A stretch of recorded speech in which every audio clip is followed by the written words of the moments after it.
How to do bicycle crunches. Master the technique. Your support fuels my passion for creating valuable health and fitness content. Hit that like button and subscribe to keep the motivation going and unlock more inspiring videos just like this one. Bicycle crunches are an effective exercise to target your ABS and obliques, helping you achieve a stronger and more defined core. Here's a step-by-step guide to mastering the technique. Step-by-step guide to bicycle crunches. 1. Starting position. Lie flat on your back on a mat with your hands behind your head. Lift your legs off the ground, bending your knees at a 90-degree angle. Engage your core muscles. 2. Execute the movement simultaneously.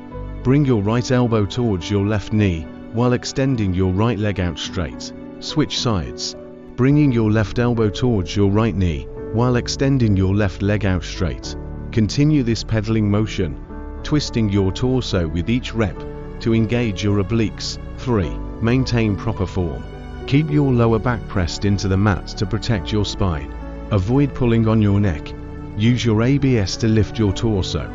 Perform the exercise in a controlled manner, focusing on the contraction of your core muscles. 4. Breathing. Exhale as you twist and crunch. Inhale as you return to the starting position. Tips for effective bicycle crunches. Start slow. Begin with slow and controlled movements to ensure proper form. Increase reps gradually. As you build strength, gradually increase the number of repetitions. Consistency is key. Incorporate bicycle crunches into your regular workout routine for the best results. Your support fuels my passion for creating valuable health and fitness content. Hit that like button and subscribe to keep the motivation going and unlock more inspiring videos just like this one.